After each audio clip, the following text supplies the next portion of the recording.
Okay, now we are starting with the chapter of investment accounting. Investment accounting is also known as a personal investment. क्या बोला जाता है इसी को?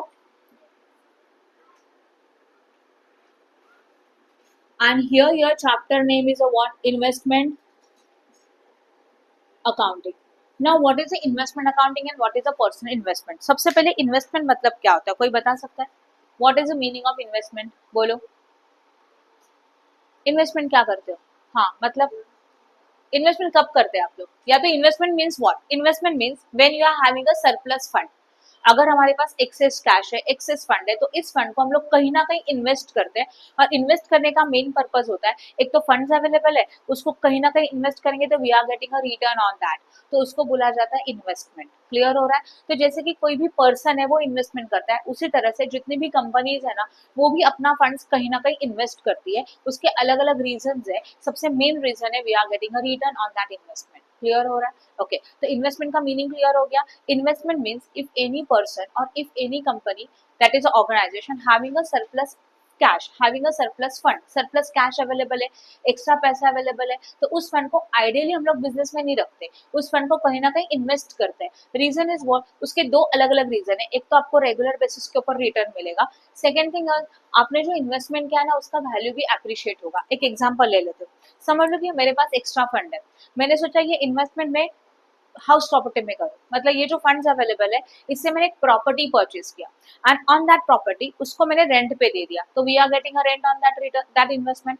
तो इन्वेस्टमेंट क्या, तो मुझे रिटर्न में क्या मिल रहा है? रेंट मिल रहा है. सेकेंड थिंग, अगर ये प्रॉपर्टी को मैंने परचेज किया था 50 lakhs में, आफ्टर 2 year 50 लाख वैल्यू होगा क्या? इंक्रीज और डिक्रीज? Normally increase. तो क्या हो रहा है, जो इन्वेस्टमेंट है उसका वैल्यू क्या हो गया? इंक्रीज हो गया. Means there may be the appreciation in the value of investment and as well as we are getting a regular return from that investment. ये इसलिए हम लोग इन्वेस्टमेंट करते हैं कि जो इन्वेस्टमेंट किया उसका भी वैल्यू बढ़ जाता है एंड एज वेल एज हम लोगों को क्या मिलेगा? उसके ऊपर रिटर्न भी मिलेगा. राइट? जैसे कि हम लोग शेयर्स में इन्वेस्ट कर रहे हैं, we are purchasing some equity share from any company, तो शेयर्स में इन्वेस्ट किया, पैसा इन्वेस्ट हो गया, तो regularly we are getting the dividend. क्या मिलने वाला है हम लोगों को? डिविडेंड मिलेगा. बट उसी के साथ अगर हम लोगों ने एक शेयर 50 रुपीज में परचेस किया, तो ये शेयर का वैल्यू मार्केट में धीरे धीरे बढ़ता है, तो 50 का अगर 80 हो गया, then again there is a appreciation in the investment which is a profitable to the investor and therefore these are the reason for the investment. Clear हो गया इन्वेस्टमेंट क्यों किया जाता है? ओके, अब देखो एक कॉमन कंसेप्ट है, जब भी आप इन्वेस्टमेंट करेंगे ना, तो आप कुछ पॉइंट्स के ऊपर सोचते हो. ब्लाइंडली जाके इन्वेस्टमेंट कर लेते हो क्या? पैसा है चलो जाके कहीं पे भी इन्वेस्ट कर लो? नहीं.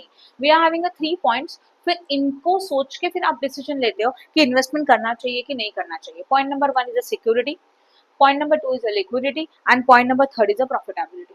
सिक्योरिटी मतलब क्या? इन्वेस्टमेंट करने से पहले सबसे पहले सोचा जाता है मैं जिस प्लान में इन्वेस्ट कर रही हूँ वो सेफ है कि नहीं है. राइट? इन्वेस्ट किया हुआ पैसा रिटर्न मिलेगा कि नहीं मिलेगा, उसमें जाके इन्वेस्ट करते हो. क्लियर हो रहा है? तो first point, before making investment we have to think about the first point, that is about security. हम लोगों का इन्वेस्टमेंट किया हुआ पैसा कितना सेफ है? आज इन्वेस्ट करें, 5 year के बाद निकालेंगे, after a 5 year is it getting और नॉट, ये मिलने वाला है कि नहीं मिलने वाला है, कि कंपनी डूब जाएगा, ये सब सोच के हम लोग इन्वेस्टमेंट करते हैं. रैंडमली कोई भी आपके पास इन्वेस्टमेंट के प्लान लेके आता है तो उसमें इन्वेस्ट करते हो क्या? नहीं. एक ऐसी कंपनी जो ऑथोराइज्ड है, जो मार्केट में अच्छी तरह से रेप्यूटेड है, काम कर रही है, उसमें इन्वेस्ट किया जाता है, उसके इक्विटी शेयर्स में, प्रेफरेंस शेयर्स में, डिबेंचर में. और वी कैन से दैट अगर आपको और ही सेफ्टी चाहिए तो आप बैंक के डिफरेंट डिफरेंट प्लान्स में इन्वेस्ट करते हैं. एफडी होता है कि नहीं, फिर आरडी होता है, रिकरिंग डिपॉजिट्स है, तो इस तरह से आप इन्वेस्ट करते हो. तो इन्वेस्टमेंट करने से पहले we are thinking about the security of your investment. Point number समझ में आया? Point number 2 is liquidity. देखो आप जब इन्वेस्ट करते हो ना, तो आपके पास एक्सेस कैश है, समझ लो 5 लाख का, आपने सोचा बैंक में ऐसे ही पड़े रहने से अच्छा मैं इन्वेस्टमेंट करूँ, तो 5 लाख इन्वेस्ट करने से पहले आपके माइंड में ये पॉइंट आता है कि आज तो मैं इन्वेस्टमेंट कर रही हूँ, अगर समझो इमरजेंसी में मुझे इस फंड्स का जरूरत पड़ा तो ये मैं कैश में कन्वर्ट कर सकती हूँ क्या? या तो जो इन्वेस्टमेंट मैंने ऑलरेडी किया है वो कैंसिल करके उसका पैसा रिकवर कर सकते हैं कि नहीं कर सकते? या आप सोचते हो कि नहीं सोचते हो? राइट श्रावणी, बराबर ना? तो इसको बोला जाता है लिक्विडिटी. लिक्विडिटी का मतलब conversion of investment into the cash. जो इन्वेस्टमेंट आपने करके रखा है वो इजीली कैश में कन्वर्ट हो रहा है कि नहीं हो रहा है? समझो हमने ऐसे पॉइंट पे इन्वेस्ट किया कि कुछ भी इमरजेंसी हो वो पैसा आप नहीं निकाल सकते, तो इन्वेस्टमेंट कुछ काम का है क्या? नहीं. तो इन्वेस्टमेंट करते हो आप ये सोचते हो ठीक है आज इन्वेस्ट कर दिया, बट इमरजेंसी के सिचुएशन में ये फंड्स में रिकवर कर सकती हूँ, इसको कैश में कन्वर्ट कर सकती हूँ कि नहीं कर सकती. If it is easily possible, means we can say that we are our investment having a liquidity. हमारे इन्वेस्टमेंट को क्या है, लिक्विडिटी है. डन, क्लियर हो गया. Liquidity means what. After that next one is what, profitability. अब profitability क्या होता है, सिंपल बात है, जब भी आप इन्वेस्ट करते हो सबसे पहले प्रॉफिट के बारे में सोचते हो. इन्वेस्ट करें तो कितना रिटर्न मिल रहा है. Okay, if you are thinking about the higher profit, हम लोग सोचते हैं कि इन्वेस्टमेंट करें तो ज्यादा प्रॉफिट चाहिए, तो ऑब्वियसली उसमें रिस्क भी ज्यादा रहेगा. मोर रिस्क मोर returns, less risk less returns. तो रिस्क फैक्टर कंसिडर करके आपको क्या मिलने वाला है, रिटर्न्स मिलने वाला है. अगर मैं चाहती हूँ कि मुझे ऐसे जगह पे इन्वेस्ट करना है जहाँ पे मुझे रिस्क नहीं चाहिए, मुझे पैसा इन्वेस्ट हो जाए, थोड़ा कम रिटर्न मिलेगा तो भी चलेगा, तो we are having a normal option, that is FD. Traditional investment बोलते हैं हम लोग उसको, कि फिक्स डिपॉजिट में हम लोग पैसा इन्वेस्ट कर लेते हैं, वो पैसा आपका डूबने वाला नहीं है, उसमें रिस्क कम है, बट मिलने वाला रिटर्न भी क्या है, शॉर्ट है. हाँ ना. बट वही अगर हम लोगों के एक्सेस फंड्स को मैंने अगर शेयर मार्केट में इन्वेस्ट किया, तो शेयर मार्केट में क्या है, रिटर्न ज्यादा है और रिस्क भी क्या है, ज्यादा है. तो अगर आप रिस्क लेने के तैयार हो, तो in that situation we are getting extra return. तो return and profitability is purely depend upon the risk of that investment. Clear हो रहा है. तो इन 3 पॉइंट को स्टडीज करके हम लोग सोचते हैं कि हम लोगों को इन्वेस्टमेंट करना चाहिए कि नहीं करना चाहिए, और कहाँ करना है, तो करना है तो कहाँ करना है. ये पॉइंट समझ में आया. ओके, अब इन्वेस्टमेंट का थोड़ा बेसिक थियोरेटिकल कांसेप्ट देखते हैं. इन्वेस्टमेंट के अलग अलग टाइप्स है. ओके, तो अगर हम लोग इन्वेस्टमेंट को सोचूं, तो इसमें को 2 कैटेगरीज में कैटेगराइज्ड किया. On the basis of what, holding. On the basis of what, holding. And second one is on the basis of returns. On the basis of holding में again we are having a 2 type, that is a long term investment, and last one is a second one is a short term investment. इसी को बोला जाता है current investment. क्या बोला जाता है इसको, करंट इन्वेस्टमेंट. सही है. और रिटर्न्स के बेसिस के ऊपर again we are having a 2 types, that is fixed return and second one is fluctuating returns. लिखा हुआ समझा, ये मैं आपको एक्सप्लेन करूंगी. ऑब्वियसली इसमें से कौन से टाइप के ऊपर सम आते हैं वो भी क्लियरली बता दूंगी, बट पहले नॉलेज के पॉइंट ऑफ व्यू से देखो. इन्वेस्टमेंट जब करते हैं तो 2 टाइप का इन्वेस्टमेंट होता है. एक है on the basis of holding. Hold करना मतलब अपने पास रखना, दैट इज अ पीरियड. आज इन्वेस्टमेंट किया तो कितने तक दिन तक वो आपका इन्वेस्टमेंट है, उस बेसिस के ऊपर इन्वेस्टमेंट कैटेगराइज होता है, मतलब on the basis of holding. And second one is a what, on the basis of what, returns. Returns मतलब आपने इन्वेस्ट किया तो आपको रिटर्न किस तरह से मिल रहा है, बराबर है, इसके बेसिस के ऊपर रिटर्न्स में आता है. अब थोड़ा होल्डिंग में देखो, we are having a 2 type investment, that is a long term investment as well as what, short term investment. Short term investment is also known as a which investment, current investment. Now long term investment means we are making a investment for more than 1 year. Normally for more than what, 1 year. Means आपने जो funds invest किया है उसका period अगर 12 month से ज्यादा है, तो that investment is known as a which investment, long term investment. That is more than 1 year. आज इन्वेस्ट कर दिया, 1 साल के बाद ही पैसा मिलने वाला है, वो कब भी मिल सकता है, after 2 year, 3 year, 4 year. But that investment is specifically for more than 1 year. That investment is known as a which investment, long term investment. अच्छा, इन्वेस्टमेंट कहाँ शो होता है, बैलेंस शीट में. एसेट्स की लायबिलिटी एसेट्स में show होता है, बराबर है. तो बैलेंस शीट के एसेट्स में हम लोग इन्वेस्टमेंट लिखते हैं. एंड लॉन्ग टर्म इन्वेस्टमेंट का प्राइस है वो कॉस्ट प्राइस लिखा जाता है. See actually we are having 2 prices, cost price and the market price. कौन से 2 प्राइजेस है, cost price and market price. समझो ये मेरा इन्वेस्टमेंट है, इसको मैंने परचेस किया 1 लाख में, तो that is my cost price. Purchase कितने में किया, आज के रेट में 1 लाख में, उसको क्या बोलूंगी, कॉस्ट प्राइस. समझो ये मेरे इक्विटी शेयर्स है, इक्विटी शेयर मैंने 1 लाख के परचेस किए आज के डेट में, वो मेरा कॉस्ट प्राइस है. जिस प्राइस में आपने इन्वेस्टमेंट किया that is a cost price. फिर आफ्टर 6 मंथ्स इन्हीं शेयर्स का मार्केट का प्राइस 1,50,000 है, तो उसको क्या बोला जाता है, मार्केट प्राइस. समझ में आया. तो long term investment balance sheet में शो होता है and it is always show at a cost price. कौन से प्राइस में शो किया जाता है, कॉस्ट प्राइस. समझ में आया, राइट. ओके, सेकंड इन्वेस्टमेंट आता है short term investment. That is the investment is made normally for less than 1 year. That is normally for less than 12 month. जो इन्वेस्टमेंट 12 मंथ तक या तो उससे कम पीरियड के लिए किया जाता है. इन्वेस्टमेंट क्या है, फंड्स ओनली 7 मंथ के लिए, ओनली 9 मंथ के लिए, ओनली 10 मंथ के लिए. तो अगर आपका इन्वेस्टमेंट 1 ईयर या तो उससे कम पीरियड के लिए होल्ड हुआ, मतलब इन्वेस्टमेंट था, तो उसको क्या बोला जाता है, short term investment. And which investment, current investment. Again this is recorded in the where, balance sheet. Asset side, clear हो रहा है, but it is recorded at a market price, which price, market price, clear हो गया। इसके लिए बस आप इतना ही याद रखो, बराबर ना, क्या था, long term is investment is for more than 1 year and this is investment for less than 1 year, that is less than 12 month।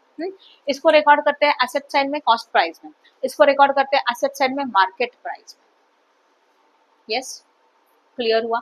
And sometime cost price and market price which ever is lower also, always not a market price, cost price and market price which ever is what, lower, ये भी हो सकता है। Then समझा, okay अब इसको थोड़ा छोड़ दो। Now this is important for us because जो भी प्रैक्टिकल क्वेश्चन आएंगे ना इसी कैटेगरी में आएंगे, तो इन्वेस्टमेंट अकाउंटिंग के प्रैक्टिकल क्वेश्चन इस पोर्शन के ऊपर डिपेंड है। ओके, क्या है यहाँ पे, on the basis of what, returns. Returns का मतलब क्या, हम लोगों ने पैसा इन्वेस्ट किया उसके ऊपर मिलने वाला रिटर्न। ओके, जब आपको रिटर्न मिलेगा उसका रेट ऑफ इंटरेस्ट फिक्स्ड है, it is not going to be changing. आप जब इन्वेस्ट कर रहे हैं तभी आपको पता है कि आपको इतना रेट ऑफ रिटर्न मिलेगा। फॉर एग्जाम्पल एफडी में पैसे रखते हो तो पता है 6% का रेट है, तो each and every year we are getting only 6%, change हो रहा है क्या, ये नहीं, तो that type of investment is known as a fix return investment. Investment kya, and you are getting a same rate of return for each and every time because of any situation, because of any factor, this rate of return is not going to be changed, this return is known as a fixed return। Clear हो रहा है, इस type के sums आएंगे और as well as this type के sum. अभी इसका एग्जांपल देखते हैं। नॉर्मली इसमें आते हैं डिबेंचर, व्हाट, जो मैं बता रही हूँ ये सब में यूज होने वाला है।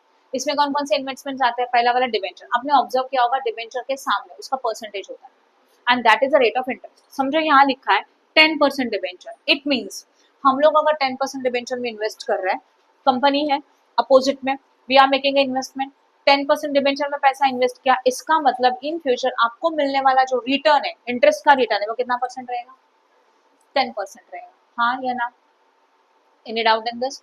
तो रेट ऑफ रिटर्न क्या हो गया, फिक्स्ड हो गया, ये पॉइंट समझ में आया, ऊपर बैठ, ये पॉइंट समझ में आया। उसके बाद next is what, 12% preference share capital. तो इसका मतलब क्या, अगर हम लोग प्रेफरेंस शेयर्स में इन्वेस्ट कर रहे हैं तो प्रेफरेंस शेयर में इन्वेस्ट करने के बाद जो डिविडेंड मिलेगा, remember it very well, debenture के ऊपर इंटरेस्ट मिलता है, राइट, बट प्रेफरेंस शेयर्स के ऊपर क्या मिलता है, डिविडेंड मिलता है। जो भी डिविडेंड मिलेगा उसका रेट क्या होगा, फिक्स्ड होगा, that is a 12%। Now it is not compulsory कि 12 होना चाहिए, 15, 10 कितना भी हो सकता है, but once it is invested each and every year we are getting a same rate of return. Clear हो रहा है, समझा कि नहीं, 15% हो सकता है, 10% हो सकता है, 12% हो सकता है, 8, 9, 10, any percentage will be there, but it is a fixed. आप इन्वेस्ट करो तभी आपको पता है मिलने वाला रिटर्न इस रेट से मिलने वाला है। क्लियर हो गया। और आता है गवर्नमेंट बॉन्ड्स, क्या आता है, government bonds, only bonds, then securities, या तो गवर्नमेंट सिक्योरिटीज, तो this type of investments comes under the fix rate of return. I hope no doubt in this. ये क्या लॉजिक याद रखोगे, इसके ऊपर मिलने वाला इंटरेस्ट है तो डिविडेंड इज अ फिक्स्ड और वो ऑलरेडी डिसाइडेड है, each and every year we are getting a same rate of return. समझ में आया। Second point, fluctuating return, it means आपने इन्वेस्ट किया नो प्रॉब्लम, बट उसके ऊपर मिलने वाला रिटर्न जो है वो each and every year change होता है, फ्लक्चुएट होता है, and it is depend upon the company's profitability. Company में जितना ज्यादा प्रॉफिट रहेगा ना, in that situation we are giving the extra return, and company में अगर प्रॉफिट्स कम है तो हम लोगों को कम रिटर्न मिलेगा, एंड सम टाइम अगर कंपनी लॉस मेकिंग है तो in that situation we are not getting any return, ये भी हो सकता है। क्लियर हो रहा है। तो fluctuating return means that we are getting a return at a fluctuating rate which is completely depend upon the company's profitability, and in this we are having only one type of investment, that is equity share capital। सही है ना, equity share capital business के owner होते हैं, company में जितना profit होगा उतना उनको डिविडेंड मिलेगा, नहीं हुआ तो समटाइम डिविडेंड नहीं मिलेगा। एनी डाउट इन दिस, समझा अच्छी तरह से, ओके ये पूरा टेबल अच्छी तरह से क्लियर हो गया। अभी हम लोग जो सम करेंगे वो ए टाइप और ये टाइप का रहेगा। पहले हम लोग देखेंगे इस टाइप के क्वेश्चन जो आज हम लोग सीखेंगे, जो थ्योरी में सिखा रही हूँ, बाद में इसका थियोरेटिकल कंसेप्ट थोड़ा सा अलग है, बट कैटेगरी क्लियर हो गया, very good. Now we are starting with the next concept, that is a cost of purchase. क्या बताया मैंने, cost of purchase of investment. Simple है, जब आप इन्वेस्टमेंट करते हो तो उसके प्राइस को बोला जाता है cost of purchase of what. एक सिंपल एग्जांपल बता दी तो और क्लियर हो जाएगा। अगर समझ लो हम लोगों ने एक हाउस प्रॉपर्टी परचेस किया, एक घर परचेस किया, उसका कॉस्ट है टोटल 50 लाख। कितना कॉस्ट है उसका, हाउस प्रॉपर्टी जो परचेस किया वो एक ब्रोकर से लिया तो उसको ब्रोकरेज देना पड़ेगा, वो ब्रोकरेज हम लोग पेड कर रहे हैं 1 लाख का, समझ लो। उसके साथ हाउस प्रॉपर्टी के ऊपर और क्या पेड करते हो, स्टैम्प ड्यूटी रजिस्ट्रेशन पेड करना पड़ता है ना, वो समझ लो है 4 लाख का। कितने का है वो सब कुछ, 4 लाख का। और अगर आपको किसी ने पूछा कि हाउस प्रॉपर्टी आपने कितने में परचेज किया, तो आप क्या प्राइस बताओगे, क्या लगता है आपको, क्या प्राइस बताओगे बोलो। ठीक है, इसमें कंफ्यूजन है। एक दूसरा एग्जांपल ले लेते हैं। समझ लो हम लोगों ने कंप्यूटर परचेस किया, बट कंप्यूटर परचेस कर तो डायरेक्टली रेडी नहीं ला रहे, असेंबल पार्ट लेके आ रहे हैं, ठीक है ना।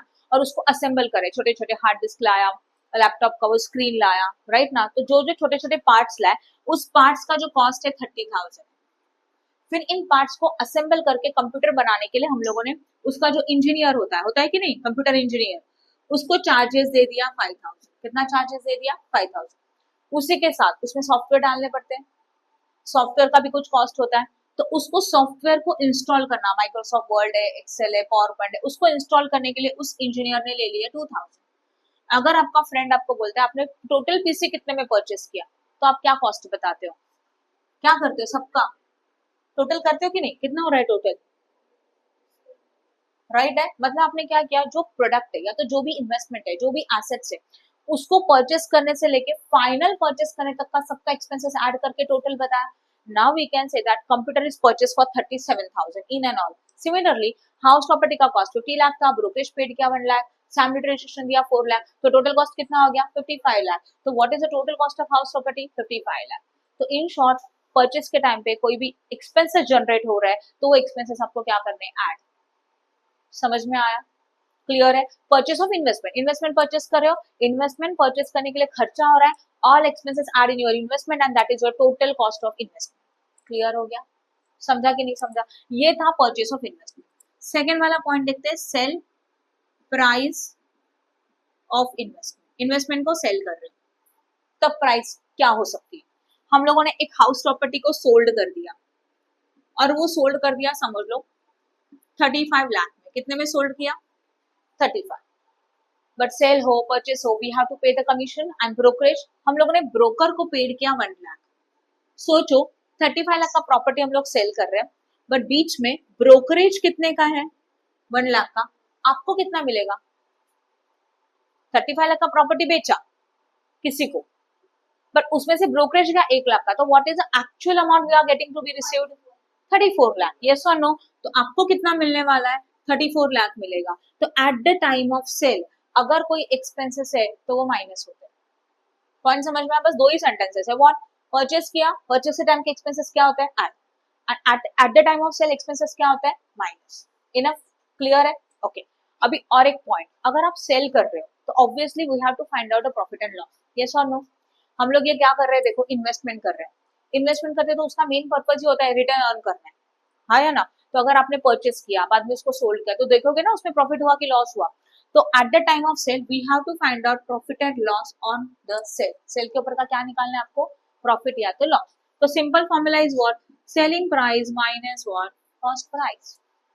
फॉर्मूला क्लियर हो गया, selling price minus cost price. तो सेलिंग प्राइस मतलब ये वाला प्राइस, कॉस्ट प्राइस मतलब परचेस प्राइस, दोनों को माइनस करो and we are getting a what, returns, या तो प्रॉफिट या तो लॉस। पॉजिटिव आंसर आया तो प्रॉफिट एंड नेगेटिव आया तो व्हाट, लॉस।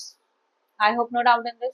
बस डिफरेंस इज व्हाट, ये जो आप कॉस्ट कैलकुलेट करते हो ना, इस कॉस्ट के लिए we are having different methods. क्या बोला मैंने, कॉस्ट कंसिडर करने के लिए अलग अलग मेथड्स है। मतलब FIFO method, weighted average method and normally particular method. Clear हो गया, मैं बता देती हूँ, ओके। कंपलसरी अगर हम लोगों ने हमारा इन्वेस्टमेंट सेल किया, तो after the investment we have to find out profit and loss. It's a compulsory, बोलने का जरूरत नहीं है, क्वेश्चन में आपको दिया नहीं रहेगा प्रॉफिट एंड लॉस निकालो। जब भी हम लोग हमारे इन्वेस्टमेंट को सेल करते हैं तो आपको क्या फाइंड आउट करने का है, profit and loss. Okay, profit and loss का फॉर्मूला क्या है, selling price minus what, cost price. Selling price means what, investment को जिस प्राइस में आपने सेल किया, that price is known as which price, selling price. तो सेलिंग प्राइस यहाँ आता है। अभी हम लोगों को क्या फाइंड आउट करना है, कॉस्ट प्राइस। सीपीएम का मतलब होता है cost price and cost price means cost of investment. Cost price means what, cost of investment. Okay, ये कॉस्ट प्राइस फाइंड आउट करने के हमारे पास 3 अलग अलग मेथड्स हैं, इनमें से कोई भी एक यूज होता है। ओके, कौन सा यूज होता है, if anything is not given about the method, 99.99% use होता है ये वाला। कौन सा मेथड, वेटेड एवरेज मेथड, कुछ नहीं बोला है तो कौन सा मेथड यूज होता है, वेटेड एवरेज मेथड। बट अगर हमारे क्वेश्चन में स्पेसिफिकली बोला है for the find out cost price use the FIFO method और पर्टिकुलर मेथड, तो आप ये यूज करेंगे। कुछ नहीं बोला है तो कौन सा मेथड यूज करेंगे, वेटेड एवरेज मेथड।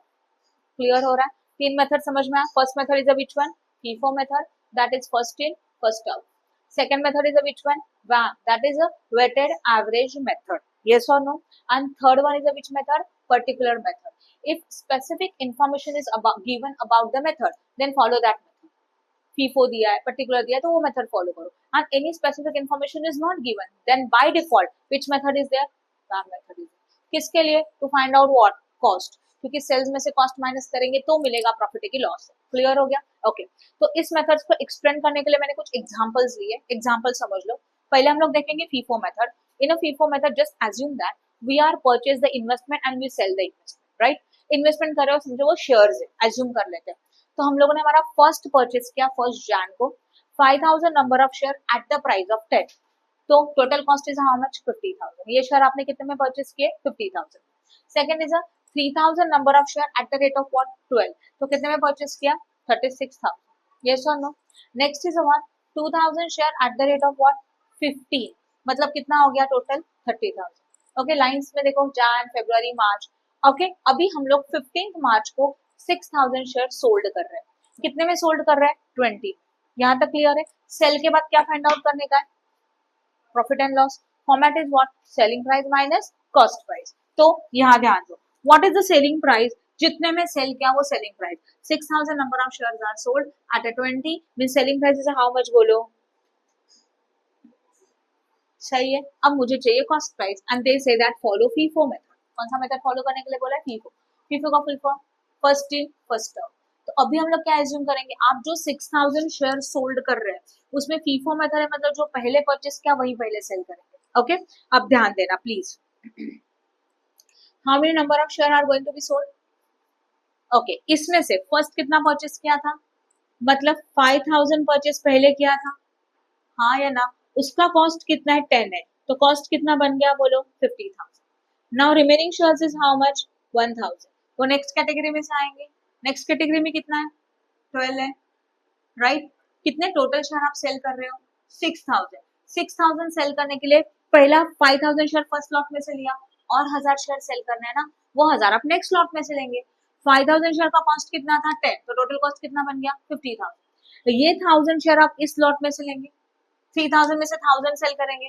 ओके, उसका कॉस्ट कितना है, 12 है, तो 1000 इंटू 12 कितना बन जाता है, बोलो, 12,000। मतलब इन दोनों का टोटल कॉस्ट कितना होता है, 62,000। तो यहाँ पे कितना आ जाएगा, selling price is 1,20,000 and cost price is how much, 62,000। समझ में आया फीफो मेथड में क्या किया। तो फीफो मेथड सजेस्ट दैट जो पहले परचेस किया उसी को पहले सेल करेंगे। If we can say that कि अगर हम लोग 6000 शेयर परचेस कर रहे हैं तो कौन से शेयर परचेस कर रहे हो, लाइन में स्टार्टिंग से, तो पहले ये 5000 और यहाँ के 1000, इस 5000 का कॉस्ट कंसिडर किया और इनके लिए 1000 का 12 रुपीज का कॉस्ट कंसिडर किया फॉर पर शेयर, और ये टोटल कॉस्ट कितना हुआ, 62,000। समझ में आया, any doubt in this, sure. तो प्रॉफिट कितना होने वाला है, देखा जाए तो 58,000। अब चेक करो, 62,000 का कॉस्ट था, प्रॉफिट है, सेलिंग प्राइस है 1,20,000, दोनों का डिफरेंस है प्रॉफिट। देन क्लियर हुआ, ठीक है। अब देखते हैं पर्टिकुलर मेथड। सेम क्या है, सिचुएशन सेम है, मीन सेम कॉपी किया, कुछ भी अलग नहीं है। फर्स्ट जैन को परचेस किया 5000 शेयर, सेकंड फेब को परचेस किया, थर्ड मार्च को परचेस किया एंड 16th मार्च को सेल किया। कितना शेयर सेल किया, 3000 शेयर सेल किया, कितने में, 20 में। ओके, अब जैसे ही सेल होता है आपको क्या निकालना है, profit and loss, selling price minus which price, cost price. Selling price मतलब सेल के टाइम का price, 3000 eight the rate of 20 कितना आता है, 60,000 में सेल किया, हाँ या ना। अब जो सेल किया उसका कॉस्ट चाहिए, तो जरा इंफॉर्मेशन को देखो। ऑन द 16th मार्च 2000 जो भी है उसमें हम लोग सेल कर रहे हैं 3000 unit eight the rate of 20 which is purchase on 3rd मार्च। जो मैंने परचेस किया था 3rd मार्च को उसको सेल कर दिया, तो पर्टिकुलरली इंफॉर्मेशन इज गिवन, हाँ या ना। आप कौन से शेयर परचेस कर रहे हैं, मतलब कौन से शेयर सेल कर रहे हो, वो उन्होंने क्लियरली बोला है। जो शेयर हम लोग ने 3rd मार्च को परचेस किया था वही अभी सेल कर रहे हो, इसको बोलते हैं पर्टिकुलर मेथड, राइट। तो 3rd मार्च के टाइम पे कॉस्ट कितना था, देखो 3rd मार्च ही लिखा है ना मैंने, थर्ड नहीं, इसको कर दो 2nd फेब, कितना लिखेंगे, हाँ तो clearly what they say that second Feb को जो परचेस किया था वही वही सेल किया। तो सेकेंड फेब में कितना शेयर है देखो 3000, उसका कॉस्ट कितना है 12, दोनों का मिलके 36, तो कॉस्ट इज हाउ मच, सही है। तो आपको कितना मिलेगा profit, I hope no doubt in this. तो फीफो मेथड में हम लोगों ने कॉस्ट क्या सोचा, जो पहले आया था उसका कॉस्ट कंसिडर किया फर्स्ट इन फर्स्ट आउट के कंपैरिजन में। पर्टिकुलर मेथड में उन्होंने क्लियरली बोला ये शेयर कहाँ से कब परचेस किए थे वही सोल्ड है, तो उसी का कॉस्ट ले लिया, ये क्लियर हो गया। ओके, नाउ लास्ट मेथड है जो पेपर में हमेशा होता है, ये मेथड कौन सा मेथड है ना, इसका question same as per the FIFO, यही क्वेश्चन वहां पे यूज करें, ठीक है। तो इसमें ना एक टेबल बनाया जाता है आपको क्या निकालना है बोलो, obviously selling price minus what, cost price. Question ये वाला कंसिडर करो, सेलिंग प्राइस मतलब सेल कितने में हो रहा है 1,20,000 में, तो selling price is how much 1,20,000। Now we have to find out the cost price, कैसे निकालोगे, इसमें एक टेबल बनाया जाता है कंपलसरी, इसमें लिखेंगे पर्टिकुलर्स नंबर ऑफ शेयर या तो number of unit and cost, क्या लिखा मैंने cost price that is a CP. Okay, सबसे पहले आपने कब परचेस किया, 1 जन को क्या किया था, परचेस किया था ना, डेट वाइज जाएंगे। देखो ये क्वेश्चन में परचेस कितना नंबर ऑफ यूनिट 5000, टोटल 10 था, मतलब टोटल कितना हो गया 50,000। फिर नेक्स्ट डेट को और आपने क्या किया परचेस किया, चेक करो 3000 एट द रेट ऑफ 12 मतलब कितना 36,000 एंड ये 3000। यहाँ तक किसी को कुछ डाउट है क्या? ओके, जैसे ही परचेस करोगे हम लोग पहले टोटल करके रखेंगे, तो ऑलरेडी के 5 अभी के 3, total purchase number of unit 8000 और इस कॉस्ट का टोटल करो 86,000, ये हो गया balance. After the which date second Feb, second Feb के बाद आपके पास ये बैलेंस है, नंबर ऑफ शेयर 8000, इसका कॉस्ट कितना है 86,000, यस और नो।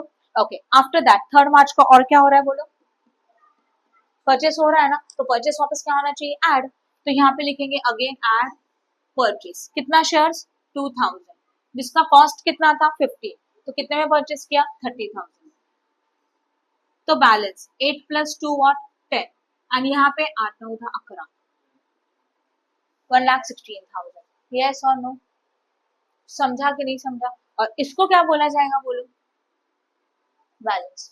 तो after the 3rd March we are having this balance, 3rd March के बाद 15 मार्च को क्या कर रहे हो सेल, सेल क्या होता है प्लस की माइनस, माइनस, तो यहाँ पे क्या करना चाहिए less what sale, but sale कितना कर रहे हो यूनिट बोलो 6000, तो 6000 तो हम लोग यहाँ लिखेंगे, but 1,20,000 is a selling price, it is not a cost price, हाँ है ना, 6000 यूनिट सेल किया 20 में, तो 1,20,000 कौन सा प्राइस है सेलिंग प्राइस है, और यहाँ क्या लिखना चाहिए कॉस्ट प्राइस, तो 1,20,000 आप यहाँ नहीं लिख सकते क्योंकि वो सेलिंग प्राइस है, और यही कॉस्ट प्राइस आपको निकालना है, कैसे सिंपल है, 10,000 के लिए 1,00,000 के लिए 16,000, तो 6,000 के लिए कितना, क्रॉस मल्टीप्लीकेशन कैसे करोगे 6,000 multiply by 1,16,000 divided by what 10,000, कितना आता है बोलो 69,000 व्हाट 600, ये सेल होता है, माइनस करके बैलेंस मिलेगा, but now we got a cost, cost मिल गया। तो वेटेड एवरेज मेथड में सेल्स के टाइम पे कॉस्ट निकालना है, तो ऐसे टेबल बना के क्रॉस मल्टीप्लिकेशन करना है, क्लियर हो गया। तो cost is how much 69,000 what 600, करो बैलेंस 1,20,000 माइनस 69,000, 69,600 है, हाँ 50, मुझे लगा 54,000, 50,400, समझ में आया, any doubt in this, clear है पक्का।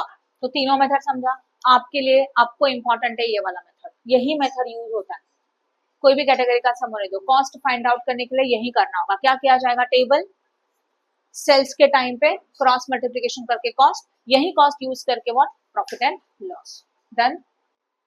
Okay, now we are starting with the main concept of this investment accounting, that is the X price and com price। देखो इसको शॉर्ट में भी आपको 2 सेंटेंस में इसका मीनिंग बता सकती हूँ, बट मैं आपको इसको डिटेल्स में बता रही हूँ कि X प्राइस क्या होता है, कम प्राइस क्या होता है, इतना डिटेल्स में आपको सॉल्यूशन में यूज नहीं होगा, सॉल्यूशन में बस X प्राइस है, कम प्राइस है, बस इतना ही यूज होने वाला है, बराबर है, ठीक है। अब X प्राइस कम प्राइस देखने से पहले कुछ सिचुएशंस देख लेते हैं। नॉर्मली जब हम इन्वेस्टमेंट करते हैं ना, तो इस इन्वेस्टमेंट्स के ऊपर we are getting a returns, yes और नो, और वो जो रिटर्न मिलता है ना उसका डेट डिसाइडेड होता है। ओके, समझ लो हमारा ईयर स्टार्टिंग है अप्रैल एंड ईयर एंडिंग है 31 मार्च, ईयर एंडिंग क्या है 31 मार्च। ओके, तो अगर 31 मार्च एंडिंग है तो ईयर स्टार्टिंग क्या रहेगा, 1 अप्रैल। तो हमारा ईयर क्या हो गया, 1 अप्रैल टू व्हाट, 31 मार्च। इस ईयर में हम लोगों ने जो भी इन्वेस्टमेंट किया है उसके ऊपर कंपनी देने का डेट्स, कंपनी इंटरेस्ट देने का डेट ऑलरेडी डिसाइडेड है, and that interest dates are 30 June and 31 December. मतलब each and every year in a whole year we are getting a returns on your investment, that is we are receiving the interest on the date of 30th June and on the date of 31st December, means in a year how many times, 2 times। इसका मतलब 6 month का interest मिलेगा। सोचो ना, 31 दिसंबर तक मिला, 31 दिसंबर के बाद जनवरी, फरवरी, मार्च, अप्रैल, मई एंड जून, 6 मंथ का इंटरेस्ट कब मिलने वाला है, 30 जून। जून को इंटरेस्ट मिल गया, जून के बाद जुलाई, अगस्त, सितंबर, अक्टूबर, नवंबर एंड दिसंबर, 6 मंथ का इंटरेस्ट कब मिलेगा, 31 दिसंबर। सिचुएशन क्लियर हो गया? Okay, now we are having a 2 dealers. समझा?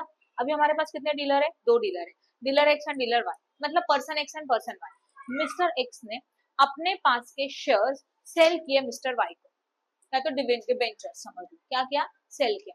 कितना नंबर ऑफ डिबेंचर्स है, 5000, और सेल कितने में किया, 12 में। एक डिबेंचर का नॉमिनल वैल्यू मैंने कितना लिखा है, 10। ये सिचुएशन है, ये जस्ट एग्जांपल है कि मिस्टर एक्स ने अपने पास के 5000 डिबेंचर सोल्ड किए मिस्टर वाई को eight the rate of 12, that is total how price is how much, 60। तो मिस्टर एक्स को कितना मिलने वाला है, 60,000, एंड मिस्टर वाई कितना पे करेगा, 60,000। मिस्टर वाई के लिए ये परचेस प्राइस है, बट मिस्टर एक्स के लिए वो क्या है, सेलिंग प्राइस है। Now date is very important, this deal is done on the date of 1 August. ये डील कब हुआ, 1 अगस्त को हुआ, ठीक है ना। अब देखो होता क्या है ना कि नॉर्मली हमारा ईयर कब शुरू हो रहा है, अप्रैल को। अप्रैल, मई, जून, जुलाई, अगस्त, सितंबर, अक्टूबर, नवंबर, दिसंबर, जैन, फेब एंड मार्च, ये मंथ लिखे मैंने, नथिंग एल्स। इसमें से आपको इंटरेस्ट कब मिल रहा है, 30 जून को, और कब मिल रहा है बोलो, 31 दिसंबर को। सही है, राइट? यहां तक समझा? तो जब आपको जून में इंटरेस्ट मिल चुका था, जून में इंटरेस्ट क्या हुआ था, मिल चुका था। देखो कंपनी ये नहीं सोचती कि बीच में डील हो रहा है, परचेस हो रहा है, सेलर, कंपनी ये नहीं सोचती। कंपनी क्या सोचती पता है, जिस दिन इंटरेस्ट मिलने वाला है तब ये मेरे डिबेंचर किसके पास है। जब इंटरेस्ट 30 जून को मिला तब ये डिबेंचर किसके पास थे, एक्स की बात सोच के बताना, एक्स के पास थे, क्योंकि डील कौन से डेट को हुआ, अगस्त में हुआ। इसको मैं बॉक्स कर रही हूँ, इस दिन मतलब 1 अगस्त को क्या हो रहा है, सेल हो रहा है। तो 1 अगस्त से पहले ये इन्वेस्टमेंट किसके पास था, एक्स के पास, 1 अगस्त से पहले। बट 1 अगस्त के बाद ये इन्वेस्टमेंट किसके पास चला गया, वाई के पास, हाँ या ना। तो 30 जून को जब इंटरेस्ट मिला तो इन्वेस्टमेंट किसके पास था, एक्स के पास। तो इंटरेस्ट किसको मिला, एक्स को मिला 6 मंथ्स का, हाँ या ना। तो we can say that interest on 30th June is what received to X, yes or no, है ना। तो अभी हम लोग उसके आगे का पीरियड देखते हैं। X को इंटरेस्ट मिला जून को, नेक्स्ट डेट कौन सा शुरू होता है, 1 जुलाई। देखो ना 30 जून को इंटरेस्ट मिला, तो next date is which one, 1 जुलाई, ठीक है ना। 1 जुलाई से लाके एंड क्या आता है बोलो, नेक्स्ट इंटरेस्ट कब मिलने वाला है, तो मैंने वो डेट लिख दिया, हाँ या ना। अभी इनके बीच में कंपेयर करो, 1 जुलाई से लेके कब तक, दिसंबर तक, राइट मतलब यहाँ ध्यान देना, अभी हम लोग मंथ लिखेंगे, जुलाई, अगस्त, सितंबर, अक्टूबर, नवंबर, दिसंबर। 30 जून को ऑलरेडी इंटरेस्ट मिल चुका है, किसको मिला, एक्स को मिला। अब इंटरेस्ट डायरेक्टली कब मिलेगा, 31 दिसंबर को, हाँ या ना। दिसंबर को जब इंटरेस्ट मिल रहा है तब इन्वेस्टमेंट किसके पास है, डिबेंचर किसके पास है, वाई के पास है। तो इंटरेस्ट किसको मिलेगा, मिस्टर वाई को मिलेगा, सीधा। कितने मंथ्स का मिलेगा पता है, 6 मंथ्स का। क्यों, कंपनी ये नहीं सोचती, कंपनी क्या सोचती है, जब मैं डिविडेंड या तो इंटरेस्ट डिक्लेयर कर रही हूँ तो इन्वेस्टमेंट किसके पास है। तो जब डिविडेंड दिया तो इन्वेस्टमेंट वाई के पास था, तो उसको 6 मंथ का इंटरेस्ट मिला। बट इफ यू ऑब्जर्व, इसमें ऑब्जर्व करो, सेल एंड परचेस कब हो रहा है, 1 अगस्त को। इन शॉर्ट 1 अगस्त के पहले का इंटरेस्ट है किसका, क्योंकि इसने तो सेल किया कब किया, 1 अगस्त के किया, तो 1 अगस्त से पहले किसका था, एक्स का था। एंड 1 अगस्त के बाद ये किसका बन गया, वाई का। जून तक तो इंटरेस्ट मिल चुका है, तो अभी बच में कौन सा मंथ बचा, ओनली जुलाई। तो इस 1 मंथ का जो इंटरेस्ट है वो किसका है, एक्स का, है ना। बट इसके बाद का जो इंटरेस्ट है वो किसका है, बट वाई को तो एंड में कितने मंथ्स का मिला, 6, बट उसमें से सिर्फ 5 मंथ का किसका है, वाई का। तो होता क्या है ना, ये जो 1 अगस्त है ना, उस डेट को एक्स को पता है, जब 31 दिसंबर आएगा तो उसको वाई को पूरा इंटरेस्ट मिलेगा, ये एक्स को पता है। तो एक्स ने क्या, एक्स सेज दैट व्हाट, कि ये जो डील हो रहा है, कौन से डेट को डील हो रहा है, 1 अगस्त को। तो एक्स सेज दैट कि ये जो प्राइस है ना, ये तो प्राइस दे दो, ये तो डिबेंचर का, शेयर्स का, इन्वेस्टमेंट का प्राइस है, बट उसी के साथ X says that, X says to the Y कि मुझे इस मंथ का ना इंटरेस्ट भी दे, वो तो मेरा ही है ना, हाँ या ना, आपको तो बाद में मिलने वाला है। तो 1 अगस्त के टाइम पे एक्चुअल इन्वेस्टमेंट का डील तो होता ही है, पर उसी के साथ ये जो 1 मंथ है, इसका इंटरेस्ट भी वाई पे करेगा, किसको, एक्स को। तो अभी हम लोग फाइंड आउट करते हैं what, interest for 1 month only, क्योंकि ये 1 मंथ का ही किसका था, एक्स का था। तो वाई जब शेयर्स परचेस करेगा तो वो 60,000 तो पे करेगा, बट उसके साथ क्या पे करने का है, इंटरेस्ट। तो इंटरेस्ट कैसे निकलता है, नॉमिनल वैल्यू के ऊपर। नंबर ऑफ डिबेंचर कितने हैं, 5,000, नॉमिनल वैल्यू कितना है, 10, तो टोटल कितना हो गया, 50,000। तो 50,000 into percentage rate, percentage of rate का इंटरेस्ट देखे रखा है क्या, नहीं है, समझ लो ये 10% है, समझ लो। तो यहाँ पे कितना आएगा, 10% इंटू 1/12, ये 12% ले लो, कितना ले लो, समझा, कैसे कैलकुलेट करेंगे, कैलसे निकालो, 50,000 इंटू 12% इंटू 1/12,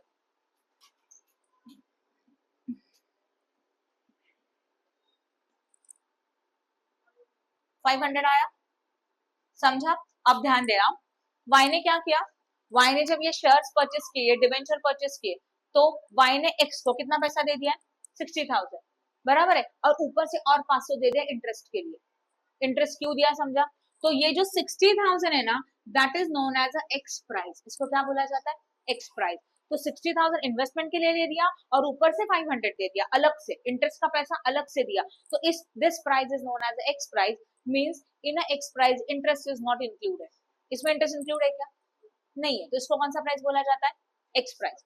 बट वही वाई सेज दैट 500 का इंटरेस्ट है ना, 60,000 में इंक्लूड कर दो, उतना ही ले लो, खत्म।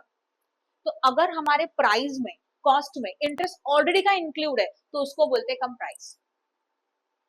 तो with in a simple 2 sentence, x price means interest is not included, and come price means interest is what, included. But कौन सा इंटरेस्ट, वो क्लियर हो गया, समझा अच्छी तरह से। तो आपको ये एग्जाम में डायरेक्टली कुछ कैलकुलेशन नहीं आया, आपको बस इतना याद रखना है कि x price means interest is not included in that price, तो इंटरेस्ट अलग से कैलकुलेट करना है, बराबर है। And come price means interest is already included in the what, price, cost में इंटरेस्ट इंक्लूड है, डन। समझ में आया what is x price, what is a come price, good, okay. In a investment accounting, normally in a question they say that prepare a ledger for the investment. Investment लोग debenture में कर सकते हैं, shares में कर सकते हैं, equity share हो सकता है, प्रेफरेंस शेयर हो सकता है।